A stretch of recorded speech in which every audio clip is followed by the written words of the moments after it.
nenyaya kuti John Patrick aita decision kuti nyaya yake idzoke kudare sazatanga ada kutaura kuti chii pamberi pamambo hapo padare imimi mumangariro ndimadini mauya saka decision iyi haichashanda chaakushanda hatichaitori kudare chaakushanda judgment yamakatonga pakutanga yaya yatosimbiswa iye zvinezvi yatozonyanya kusimbiswa saka judgment yenyu munoiziva yamakauya apa mimi makanzi Patrick anga ashora futi dare anga anobvisa mbudzi nhatu achabvisa futi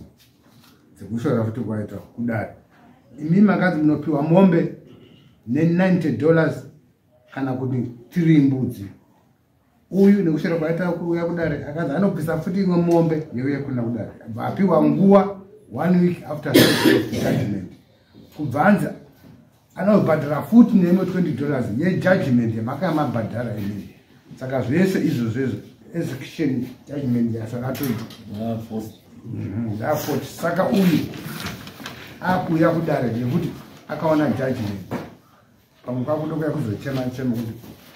sangana wani vamwe vanoziva matare panzaziranga pamusoro yemambo wangu ndinokutaura kunoda izvi Patrick John auya pana Patrick John auya kudaro ndobva anyangadika asi anyangadika sokudaro ndiri pana pandakamirira dare renyu mambo ramakandidaidza kuti ndiuye nokuda kwaPatrick ndikunosangana mapepa asandaverenga zvangu nyangu atora ndikavachengeta ndosingasiverenga ngakadzikana ndapuwa mapepa aya namessenger of court messenger of court uyu ndikuverengerei messenger of court anzi Taruvinga saka adaro auya panapa aenda kuna messenger of court kwakunoripota nyaya ipi nyaya iyoyi kuti ibve kunoku kuisatongerwe kuno iende kunotongerwe ikoko saka ndapuwa mubepa iri kuti ndiridiwa futi kukoti musi wa 24 ini yeti ndandine koti futi panapa nhasi pesa pandikuparadzana handizivi kuti munonditiwo kudini mambo endai kukoti musaregera nekuti mukaregera munondopuwa default endai iwo vanondoiona nyaya iyi vanoidzora kuno endai kukoti kana muda kubatsirwa mubatsirwa kupindura mapepa enyu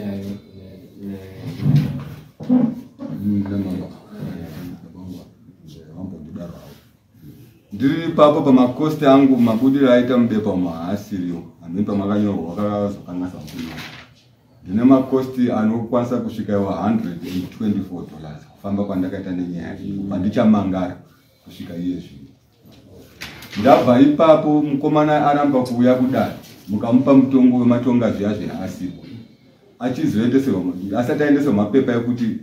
aone kuti ndine mutongo wandakapuwa ndakanzi ndibvise $280 yamessenger of court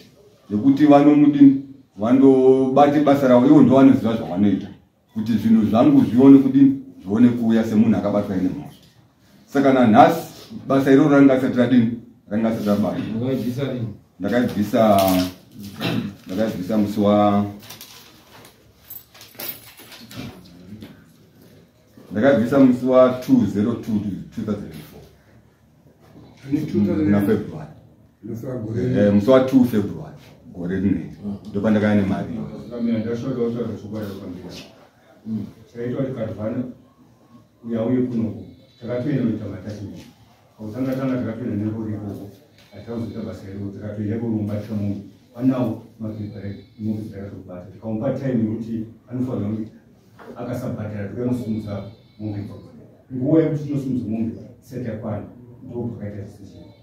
saukati basa ravo zvinokuita kuzotaura mira nditaure chokwadi baba Robert muri kuziva mumbotiteerera baba Robert muri kuziva here kuti ndakafona ndichibvunza nenyaya iyo iyi pakutanga mukati ndandiri kuHarare zvirimo mubhuku mangu ndandiri kuHarare kumeeting madzoka murati ndakadzoka nezuro nawo nhasi tiri mudare pano pamakomo tiri kuuya sondonodi ndotera ndobva ndazofona zvekare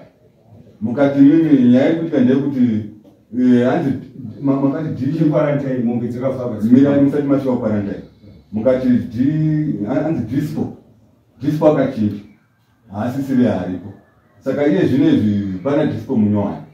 haasi tabata mapepa iwani saka tichadini tichavo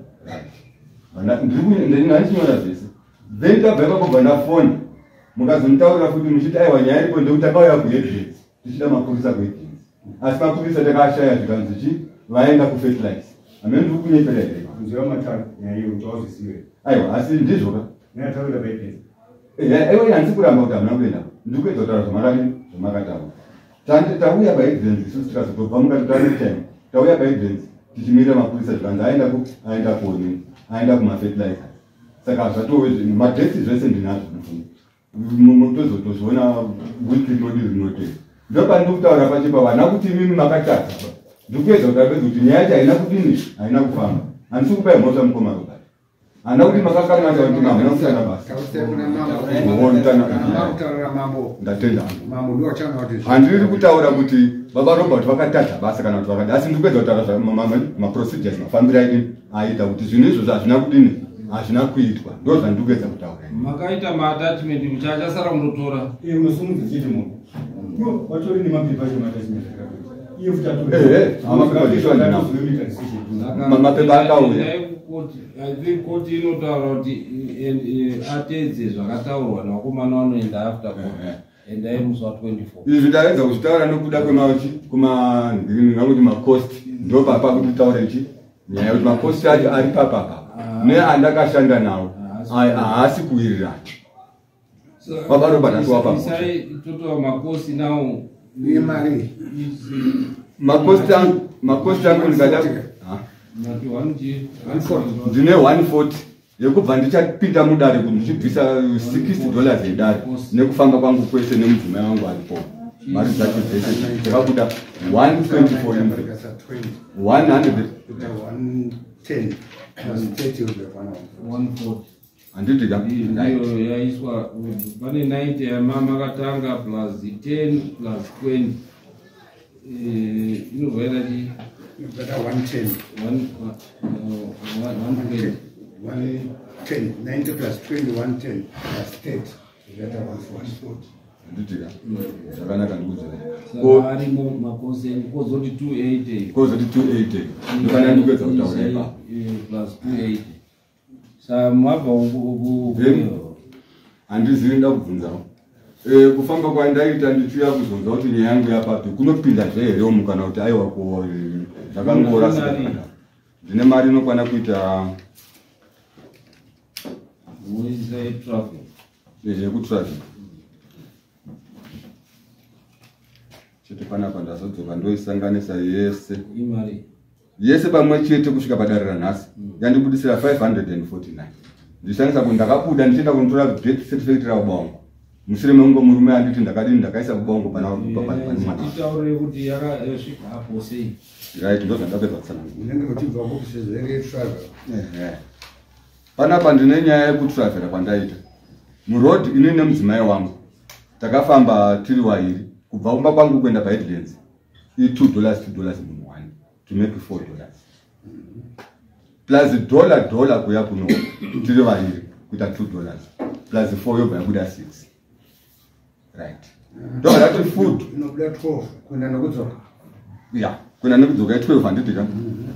chikafu hatisi munova nembowa alright chikafu ndobvisa hazvina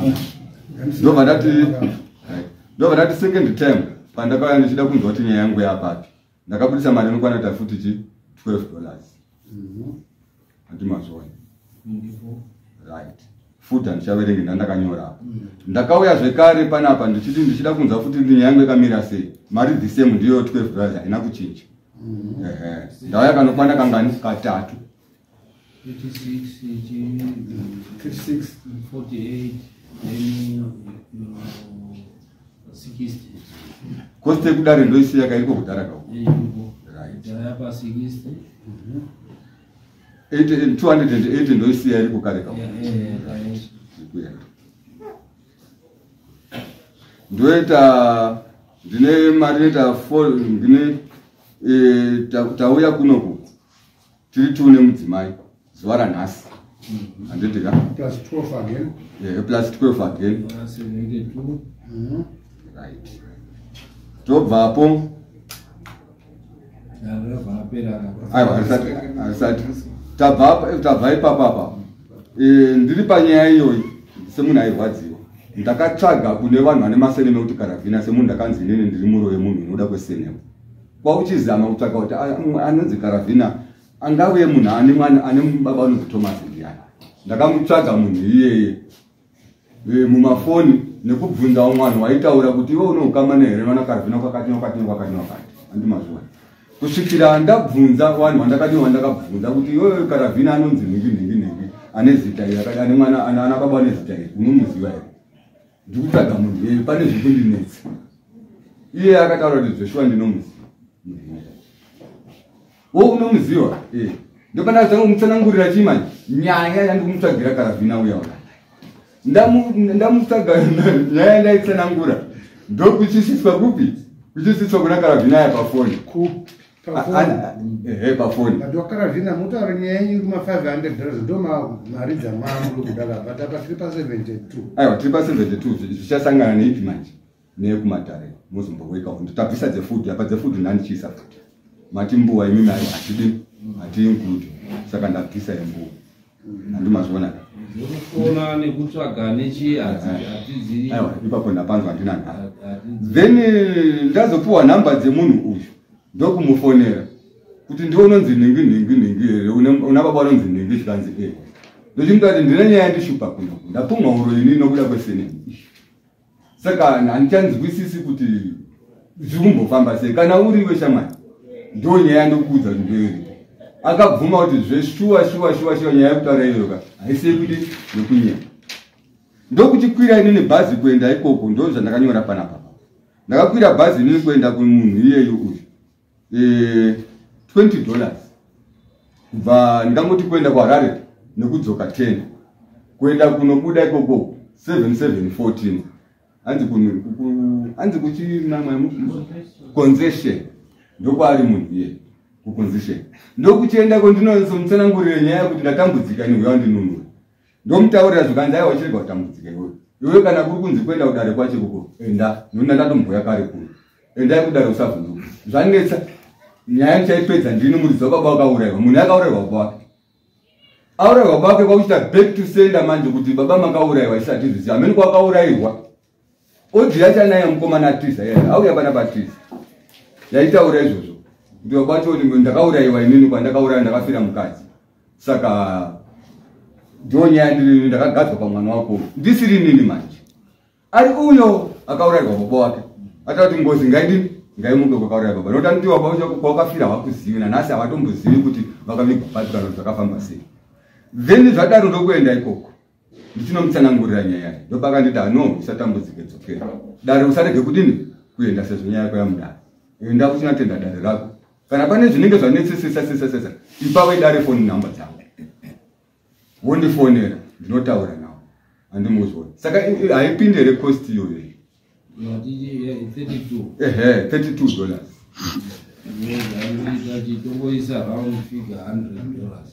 handitika right tichisai paround figure $100 plus macost ekudhara mumashura muchiona kuti mari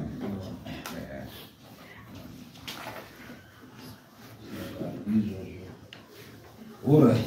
tosimiga tena. Mimi ndio koti hapa koti inaanza judgment yanzi yakana. Saka uyu munhu uyu naye mama. Uyu anova ndiye muridzi wenyaya uyu zvakabuda pachena. Pane zvimwe zvingaitwa here papapa kuti azvimirire. Ngaende kukoti tongopedza vende kukozi yavo koti hombe panesu. Alright. Hatibvumiri kuti titaure nezvo. Handiti ngatenda. Disgusting.